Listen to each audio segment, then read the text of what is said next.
बर्तमान मु lower PMG Odisha कनिष्ठ आशायी शिक्षक संघर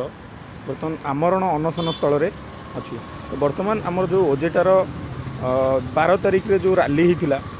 विशाल रैली होता ता परठारू जो आमरण अनशन बसी आमर ओजेटार सभापति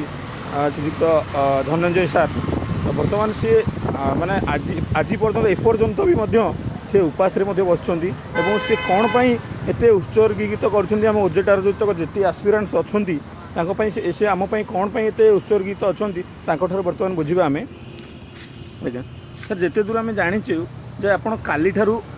किसी खाद्य भी ग्रहण करना आमरण अनशन अच्छा तो आपणकर यही विषय जो कौन आप आमरण अनशन अच्छा से विषय आम जानू चाहूँ दयाकोरी कहतु सर। मोर यू स्पिरिट आसला मुझे कहीं आज अनशन बसली यार गोटे मोर अति क्लोज सांग जी कि सिटी करला विगत 2016 मसीह पास आउट होता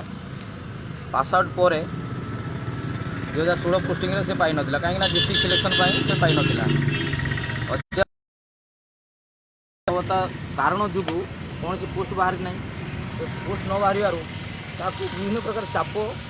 प्रेसर रहा छुआ सिटी कलु ओटीटी पास कलु एत दिन जा कहीं तो चाकरी पाऊना तो ये सब से माने बालेश्वर रोला से घर को जो भी गला लोक मैंने पचारे छुआ कौन है तो चाकरी है से यही विभिन्न प्रकार जो चाप शायद सी आउ कंट्रोल कर जहाँफल रिसेंटली 15-20 दिन आगु से फाँसी लगे आत्महत्या जोटा कि मत एत कष्ट दे अन्यर सेवा करता बेले मो सांगटा को बचे पारनी तेणु मुझे आज अनशन बसी जो भाई भौणी मैंने सिटी बेड करके आज विगत 4 वर्ष है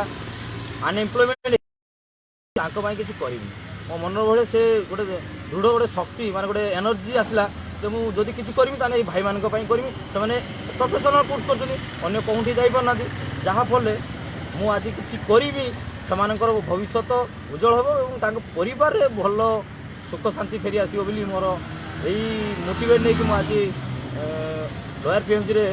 अनशन बस जेपर्यंत सरकार आम कथा शुणुना यथाशीघ्र माने एडवर्टाइजमेंट बाहर करूना ताले मुझे अनशन ओहरबी ना मोर लास्ट इच्छा मोर देहरु जदि प्राण भी चली जाए ये पिला माने जो माने अनएम्प्लॉयमेंट अच्छा जदि मुझे उत्सर्गीकृत भी आज कर दिए ताले मोर माने मत टिके भी दुख लगे मत गर्व लगे जे मु किसी ओडिशार प्रत्येक भाई भौणी मैंने जो मैंने बेकार ज्ञान को अन्य को प्रदान कर पारना यही कारण से हक को मु सरकार पाखे दाबी रखुचे और सरकार यथाशीघ्र मानिक जदि सरकार आम प्रति किसी थो दे ना पिला आम रिक्रुटमेंट करूँ पिला भल चाहूबे ताले सरकार निश्चित मु भावुँ मोर यही काम द्वारा जो अनशन बसवा द्वारा सरकार निश्चित शुणे एवं यथाशीघ्र स्टेप नहीं कि रिक्रुटमेंट बाहर करेंगे और समस्त भाई भौणी ऑल ओडिशार जो भाई भौणी मैंने अच्छा एस्पायरेंट से भविष्य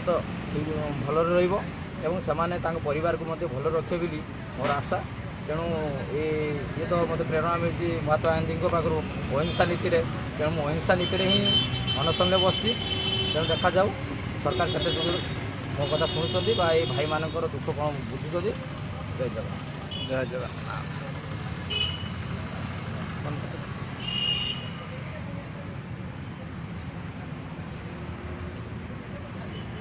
फिनिश कर दो।